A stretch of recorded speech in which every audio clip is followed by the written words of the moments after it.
आप सभी का स्वागत है आज की क्लास में। तो पदबंध जो है इसके बारे में हम आपको बताएंगे। हम जो ट्रिक बताने वाले हैं उसको आप ध्यान से सुनिएगा। पदबंध से संबंधित 5 नंबर के क्वेश्चंस आएंगे हमारे एग्जाम में, तो हम पांचों के पांचों देखते ही उसको हल कर देंगे। कैसे, आइए पहले हम देखेंगे कि पदबंध कहते किसे हैं। पहले हम पद को समझते हैं। कोई भी शब्द हो, यदि वह स्वतंत्र रहता है तो वह हो जाता है शब्द, लेकिन अगर वाक्य में अगर वह प्रयोग में ला जाता है तो वह बन जाता है पद। हम किसी पार्टी में जाते हैं तो कोई भी पूछता है कि भाई ये किसकी बेटी है, तो हम जो है अपने पापा का नाम बताते हैं। ठीक है, तो हमारी पहचान किससे होती है? हमारे पापा से। उसी तरह से ये पदबंध जो है इनकी जो पहचान है वह हिंदी व्याकरण में जो है उसी रूप में होती है जिसके लिए यह जो है पदबंध बने होते हैं। जैसे हम एक वाक्य लेकर के आपको अच्छी तरह से समझा पाएंगे। आसमान में चमकते हुए तारे दिखाई पड़ रहे हैं। पदबंध से संबंधित क्वेश्चन कैसे आते हैं देखिए। वाक्य के जो है अंग होते हैं जिसमें संज्ञा, सर्वनाम, क्रिया विशेषण, क्रिया विशेषण, इस तरह के और भी होते हैं, लेकिन हमको बस जानना है संज्ञा, सर्वनाम, क्रिया विशेषण और क्रिया विशेषण। बस 5 को ही समझना है पदबंध के लिए। ठीक है, तो हमको ये जानना है कि ये भाई इतने सारे पद हैं, ये बंद करके किसी विशेषता बतला रहे हैं। तो हम देखेंगे कि चमकते हुए तारे, तो हम आप एक चीज को ध्यान दीजिएगा कि चमकते हुए तारे, अंत में क्या आया? तारे। ठीक, चमकते हुए कौन है? तारे हैं। कि कोई पद आपस में बंद करके किसी विशेष पद की विशेषता बताते हैं। भाई बड़ाई करेंगे उसी के आधार पर जो है इनका परिचय दिया जाता है। ठीक है, इनमें जो 2 पद हैं, ये 2 पद भी तारे के अंतर्गत आएंगे, क्योंकि हिंदी व्याकरण में इनकी अपनी भाई कोई पहचान है नहीं, पदबंध कहलाते हैं। पदबंध जो होते हैं वे 5 प्रकार के होते हैं। पहला होता है संज्ञा पदबंध, दूसरा होता है सर्वनाम पदबंध। तीसरे की बात करें तो ध्यान से देखिएगा, संज्ञा सर्वनाम के बाद आता है वाक्य का कौन सा अंग होता है? क्रिया, क्रिया पदबंध। जिस पद की विशेषता ये बताएंगे उसी के नाम से ये पहचाने जाएंगे। पदबंध के बाद कौन सा आता है? विशेषण पदबंध। लास्ट में बारी आती है क्रिया विशेषण पदबंध की। अब एक बात और ध्यान देने लायक है कि क्रिया विशेषण जो पदबंध है इसको अव्यय पदबंध भी बोला जाता है। ठीक है, जैसे हमें पता है कि संज्ञा किसे कहते हैं। अगर हम आपसे ये पूछे तो आप क्या बताएंगे? किसी विशेष व्यक्ति, वस्तु, स्थान या किसी भाव के नाम को क्या कहते हैं? संज्ञा कहते हैं, यानी वह विशेष होगा। ठीक है, तो वह हो जाएगा संज्ञा। सर्वनाम पदबंध किसे कहते हैं? ये सर्वनाम जो है यह संज्ञा के स्थान पर प्रयुक्त होने वाला जो शब्द होता है वही। अब बारी आती है क्रिया की। तो वाक्य में यदि किसी शब्द से काम के होने का पता चले तो वह होती है क्रिया। और इसके बाद आगे देखते हैं विशेषण। तो विशेषण क्या होता है? विशेषण सिंपल सा कहें तो किसी संज्ञा शब्द की विशेषता बताने वाला जो शब्द होता है उसको हम बोलते हैं विशेषण। और विशेषण में भी वह क्या कौन कौन सी विशेषता बतलाता है? रंग, रूप, आकार, इन सभी की विशेषता, या कोई गुण है या कोई दुर्गुण भी है तो उसकी विशेषता बताने वाला कौन सा शब्द है? ये है विशेषण। ठीक है, ये संज्ञा शब्द की विशेषता बतलाता है। ठीक है, अब देखते हैं क्रिया विशेषण। तो हम देखते हैं कि क्रिया भी है और विशेषण भी है। क्रिया की विशेषता बताने वाला जो शब्द होता है वह होता है क्रिया विशेषण। और यह क्या बतलाता है कि क्रिया जो है, क्रिया विशेषण से हमको क्या पता चलता है? अगर हम वाक्य में देखेंगे तो इससे यह पता चलता है कि क्रिया किस स्थान पे हो रही है, किस स्थिति में हो रही है, किस दिशा में हो रही है, या किस मात्रा में क्रिया हो रही है। और क्रिया विशेषण जो है यह अव्यय भी है। अगर आप एक बार प्ले लिस्ट में जाकर के अव्यय से संबंधित जो है वीडियो देख लें तो आपके लिए समझना बिल्कुल आसान हो जाएगा। वाक्य में कुछ पद जो है उनके नीचे अंडरलाइन किया गया है। ठीक है, तो इसका मतलब यह है कि हमको यहाँ से यहाँ तक जो पद बंधे हुए हैं यानी पदबंध है, इनका प्रकार हमको समझना है कि यह किस प्रकार का है। तो देखिए, ध्यान से देखें, यह टिप्स आपके बहुत काम की है। सबसे पहले देखते हैं कि अंत में कौन सा पद आ रहा है? यह पद आ रहा है नेताओं। तो हम देखेंगे कि बार बार दल बदलने वाले, यह किसके बारे में बोला जा रहा है? तो नेताओं के बारे में बोला जा रहा है। तो जिसके बारे में सभी पद आपस में बंद करके कुछ बोलते हैं तो उसी से उनका परिचय होता है। तो इसका मतलब इस वाक्य में कौन सा पदबंध है? संज्ञा पदबंध है, क्योंकि नेता जो है यह है संज्ञा का पद। ग्लैमर की चमकती हुई दुनिया में टिक पाना आसान नहीं है। तो हम देखें कि चमकती हुई दुनिया के बारे में पूछा जा रहा है कि इसमें जो है कौन सा पदबंध है। तो यह किसके बारे में बोला जा रहा है? यह दुनिया के बारे में बोला जा रहा है। जितने भी पद होते हैं आपस में बंधे हुए, जो लास्ट वाला जो पद होता है वह मोस्ट इंपॉर्टेंट होता है। उसी के आधार पर निर्धारित होता है कि कौन सा पदबंध है। ठीक है, तो हम ध्यान से देखेंगे कि चमकती हुई क्या है? दुनिया है। तो दुनिया की विशेषता बतला रहा है कि यह चमकती हुई है। ठीक है, हमने आपको बताया कि उसका रंग, रूप, आकार, गुण, विशेषण कुछ भी बताया जाता है। तो यहाँ पे कौन सा है, यहाँ पे विशेषण पदबंध है। ठीक, ध्यान से देखें कि पास के बिल से एक सांप निकल रहा था। तो अंडरलाइन है, पास के बिल से जो है एक है, यह एक संख्यावाचक शब्द है। ठीक है, तो यह न तो संज्ञा शब्द है न तो सर्वनाम शब्द है। तो अंत बचा कौन, क्रिया विशेषण पदबंध। इस तरह से भी हम समझ सकते हैं। ठीक है, पास के बिल से यह एक खास स्थान बता रहा है। तो स्थान बता रहा है, इसका मतलब जो है यह क्रिया की विशेषता बतला रहा है। तो इसलिए हमारा इसमें क्या हो गया, क्रिया विशेषण पदबंध। अगला लेते हैं, बहुत ज्यादा बोलने वाला वह आज चुप क्यों है। कि इसमें जो है अंडरलाइन अगर हो रहा है यहाँ से यहाँ तक, ठीक है, तो हम देखते हैं कि वह जो है अंत में आया, सर्वनाम पद है। ठीक है, तो इसका आंसर होता है सर्वनाम पदबंध। इसी तरह से हम बिल्कुल आसानी से समझ जाएंगे। कुछ और वाक्य हैं जिनको देख करके आप और भी बढ़िया से समझ पाएंगे। आसमान में 7 रंगों वाला इंद्रधनुष दिख रहा है। तो इसमें हम ध्यान से देखें, अंत में कौन सा पद आया, इंद्रधनुष। ठीक है, तो इंद्रधनुष जो है यह संज्ञा पद है। ध्यान से सुने, दूसरी वाली ट्रिक जो है अब से इन वाक्यों से शुरू होने वाली है कि हंसती खिलखिलाती सुंदर सी। ठीक है, तो हम ध्यान से देखेंगे कि यहाँ पे लड़की जो है यह अलग है, बस सुंदर सी, यहीं तक जो है हमारा पदबंध समाप्त हो गया है। ठीक है, तो हमको यह जानना है कि इसमें कौन सा पदबंध है। तो अक्सर जब हम पदबंध की क्लास जो है हम अक्सर जब लेते हैं तो बच्चों में ये कंफ्यूजन होता है कि वाक्य में वो देखते हैं कि संज्ञा है पदबंध की विशेषण पदबंध है। इसको समझने के लिए एकदम सरल तरीका हम आपको बताते हैं कि हम देखेंगे कि यदि जो है यह पद अगर इसके साथ मिला होता तब कौन सा पदबंध होता, तब होता संज्ञा पदबंध। तो हम देखते हैं कि इसमें सुंदर सी लड़की नहीं है, बस इतना सही है। तो अगर ऐसा कोई वाक्य आपको दिख जाए, ठीक है, कि उसमें जो है संज्ञा शब्द उसके साथ न जुड़ा हो पदबंध के साथ, तो वहां पे क्या होगा, वहां पे होगा विशेषण पदबंध। अगला वाक्य लेते हैं, परिश्रम करने वाला व्यक्ति हमेशा सफल होता है। तो इस वाक्य में आप ध्यान दें कि हमने आपको बताया कि यह जो हमने ट्रिक बताई कि परिश्रम करने वाला अगर व्यक्ति इसके साथ होता तो कौन सा पदबंध होता, तब होता संज्ञा पदबंध, क्योंकि यह व्यक्ति जो है यह संज्ञा शब्द है। ठीक है, इस परिश्रम करने वाला पदबंध यहीं पर समाप्त हो गया। तो इसका मतलब यह है कि यह संज्ञा शब्द की विशेषता बता रहा है। ठीक है, परिश्रम करने वाला कौन है, व्यक्ति है, लेकिन व्यक्ति इसके साथ जो है पदबंध में जुड़ा नहीं है, इसलिए क्या है ये, यह विशेषण है। अगला देखते हैं, मेहनत करने वाला लड़का। हम देखेंगे कि मेहनत करने वाला यहाँ पे नहीं है, लड़का भी इसी के साथ जुड़ा हुआ है। इस वाक्य में कंफ्यूजन है ही नहीं।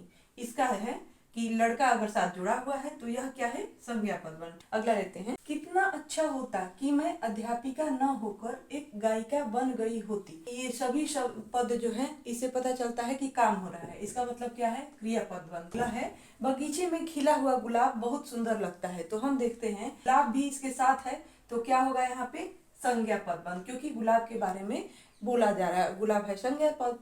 अगला लेते हैं, बिहार के विद्यार्थी बहुत प्रतिभावान होते हैं।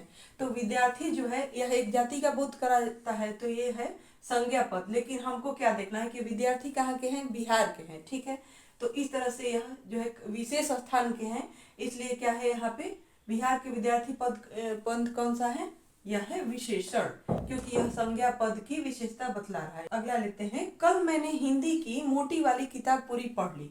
तो हम देखते हैं कि मैंने बताया आपको कि यदि संज्ञा की विशेषता बताने वाला कोई शब्द होता है, यानी रंग, रूप, आकार, स्थिति कोई भी हो, तो हम देखते हैं कि हिंदी की मोटी वाली, ठीक है, तो मोटी वाली किताब अगर यहाँ पे जुड़ा होता तो यह संज्ञा पदबंध होता, लेकिन अगर नहीं है तो यह क्या है, यह हमारा है विशेषण। अभी मैं सोच ही रही थी कि लाइट चली गई। तो हम देखते हैं कि लाइट के बाद चली गई जो है इसके नीचे अंडरलाइन हुआ है, हमको पदबंध बताना है।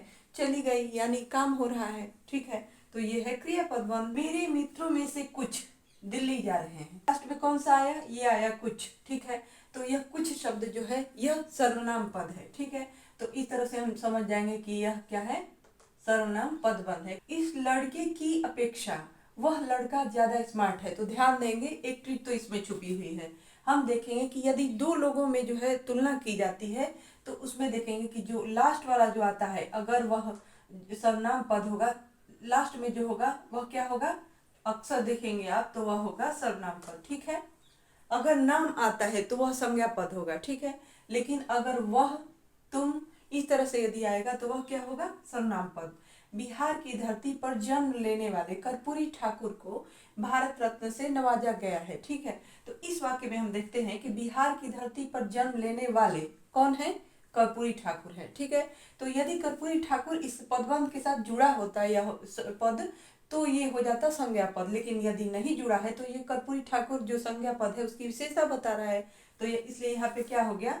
विशेषण पदबंध। ठीक है, अगला लेते हैं, अपनी मातृभूमि पर शहीद होने वाले वे, तो लास्ट में क्या आ गया? वे, ये है सर्वनाम पद। अगले क्वेश्चन के लिए क्या आप सभी तैयार हैं? चलिए आगे बढ़ते हैं। अच्छा मोटा ताजा गिरगिट, तो अच्छा मोटा ताजा कौन है? गिरगिट है। ठीक है, तो यह जो है गिरगिट ये पदबंध में जुड़ा हुआ है नहीं, तो इसलिए यह तो संज्ञा पदबंध है नहीं। ठीक है, तो यह तो हुआ नहीं।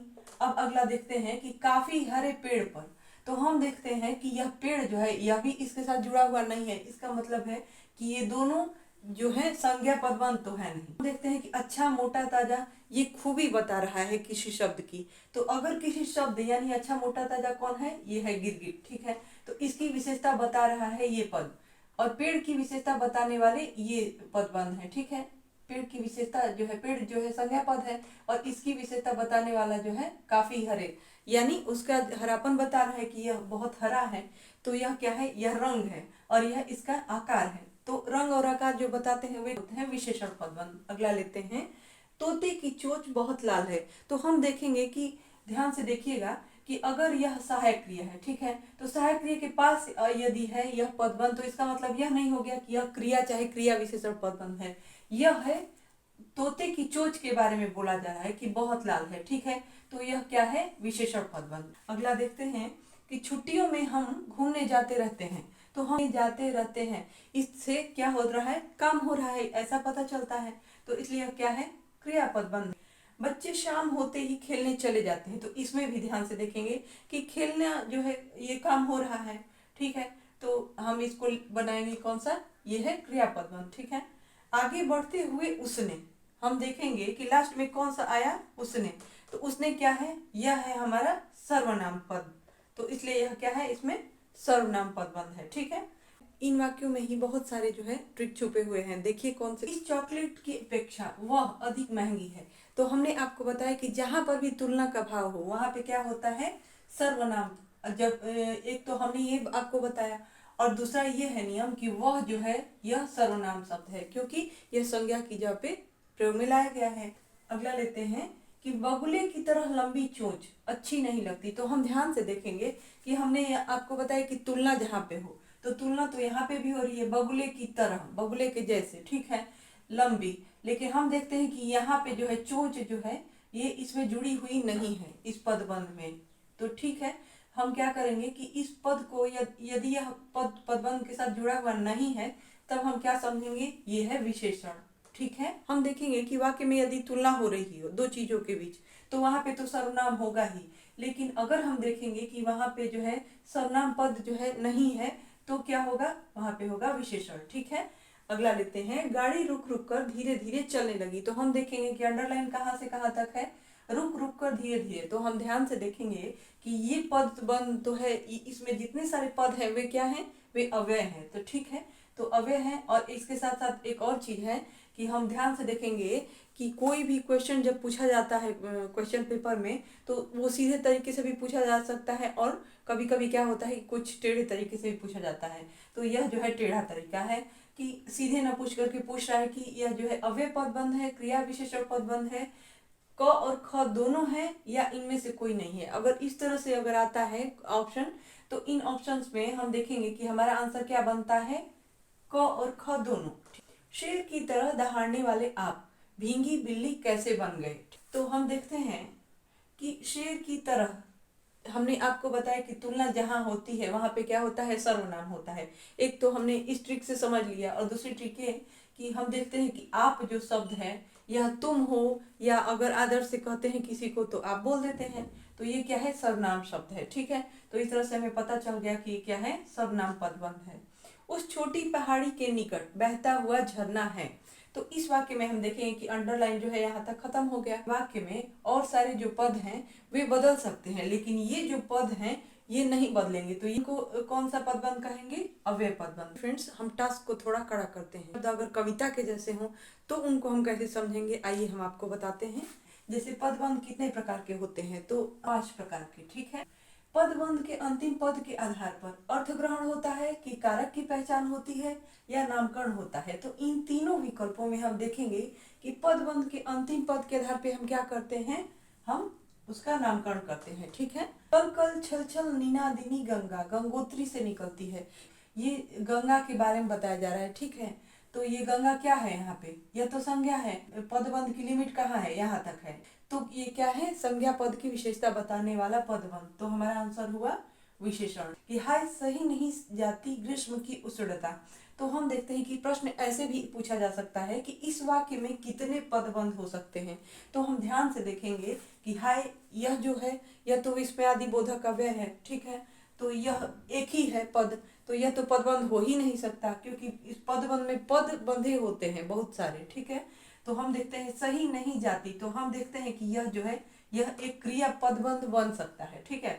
और ग्रीष्म की उष्णता, तो यह एक पदबंध बन सकता है। तो ये दोनों मिलकर के क्या होंगे? हमारा आंसर क्या होता है कि ये 2 पदबंध बनते हैं, ठीक है। 4 दिनों की बासी सूखी रोटी खाते बड़े चाव से। तो इस वाक्य में हम ध्यान से देखेंगे कि इसमें पूछा जा रहा है कि इसमें कौन सा विकल्प सही है। देखिए, प्रश्नों का प्रारूप कैसा हो सकता है? विशेषण अव्यय पदबंध होगा कि संज्ञा अव्यय पदबंध होगा? अगला है विशेषण क्रिया पदबंध होगा या इनमें से कोई नहीं। तो इन 4 विकल्पों में हम देखेंगे कि 4 दिनों की बासी सूखी। तो हम देखते हैं कि यह बासी सूखी रोटी जो बोला जा रहा है, तो यह बासी सूखी जो है यहीं तक समाप्त हो जा रहा है। पदबंध का जो है, पदबंध की लिमिट है यहीं तक, ठीक है। रोटी तक तो गई नहीं, तो ये संज्ञा पदबंध तो होगा नहीं। और अव्यय की बात छोड़िए, संज्ञा तो है नहीं, तो ये कट ही गया। अब इनमें से कोई नहीं है। पहले तो हम इन सबको देख लेते हैं कि विशेषण अव्यय पदबंध या विशेषण क्रिया पदबंध। तो विशेषण दोनों में है, इसका मतलब इन दोनों में से ही कोई हो सकता है, हम ऐसा मान के चलते हैं। और अव्यय पदबंध है कि क्रिया पदबंध है, तो हम देखते हैं कि 4 दिनों की यहाँ पे समय बताया जा रहा है। और अक्सर हम देखते हैं कि जहाँ पे समय बताया जाता है वो समय जो है वह अव्यय होता है पद, ठीक है। तो इस हमारा आंसर होता है विशेषण अव्यय पदबंध। हम आपको इतनी मेहनत से पढ़ा रहे हैं तो एक लाइक तो बनता ही है। अगर आप इस चैनल पे पहली बार आए हैं तो इस चैनल को सब्सक्राइब कर लें। और ये जो क्लास है आपके लिए बहुत हेल्पफुल होगी पदबंध को समझने में, तो इसको आप दोस्तों में अधिक से अधिक शेयर करें, ठीक है। यह परियोजना अगले साल के अंत तक पूरी होगी। इस वाक्य में अव्यय पदबंध होगा। हम देखते हैं कि कुछ ऑप्शन दिए गए हैं, यह परियोजना या साल या अगले साल के अंत तक। तो हम देखते हैं अव्यय पद जो होते हैं, हमको अव्यय पद नहीं ढूंढना है, हमको अव्यय पदबंध ढूंढना है। यानी अगले साल के अंत तक ये पूरा जो है यह पदबंध बोला जाएगा, यह हमारा आंसर होगा। अगले साल, यह साल, ये सब जो है ये क्या है? ये केवल अव्यय है, ठीक है। 50 रुपयों से मेरा काम नहीं चलने वाला।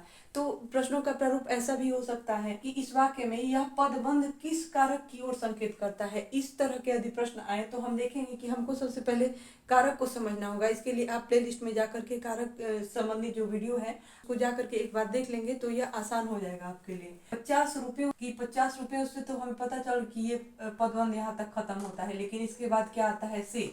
तो ये से है, ये कौन कौन सी विभक्ति का चिन्ह है? यह है पंचमी विभक्ति और तृतीय विभक्ति, यानी कर्ण कारक और अपदान कारक। तो अब इनमें से हमको चुनना है कि हम देखते हैं कि 50 रुपयों से मेरा काम नहीं चलने वाला, ठीक है। तो इसमें हमको क्या बताना है कि 50 रुपयों के द्वारा मेरा काम नहीं चलने वाला, ठीक है। तो मेरा आंसर होता है कर्ण, ठीक है। जब 2 या 2 से अधिक पद मिल करके एक शाब्दिक इकाई को पुष्ट करें तो उन्हें कहते हैं समास, संधि, विशेषण या पदबंध। तो हम देखते हैं कि 2 या 2 से अधिक पद मिलकर जब संक्षिप्त होते हैं तब समास बोला जाता है। और 2 पद मिलते हैं तो उनका रूप बदलता है तो संधि बोला जाता है। और विशेषण क्या है? वो तो संज्ञा पद की विशेषता बताता है। तो हमारा आंसर होता है पदबंध, ठीक है। एक शाब्दिक इकाई को पुष्ट करते हैं यानी उसकी बड़ाई करते हैं। ओ घमंड करने वाले रावण, मैं तेरी लंका को जलाकर भस्म कर दूंगा। तो इस वाक्य में संज्ञा पदबंध चुने, ठीक है। तो हम देखते हैं कि संज्ञा पदबंध जो है मैं तेरी, ये नहीं हो सकता क्योंकि मैं जो है ये सर्वनाम का है तो इसको हम छुएंगे नहीं। भस्म कर दूंगा, ये क्या है? ठीक है, यह क्रिया पदबंध है। भस्म कर दूंगा, यह क्या है, यह क्रिया पदबंध है। तो हमें तो संज्ञा को ढूंढना है, जलाकर भस्म कर दूंगा, ये भी संज्ञा पदबंध ही है, ठीक है। ओ घमंड करने वाले रावण, तो ये हमारा होता है सही आंसर।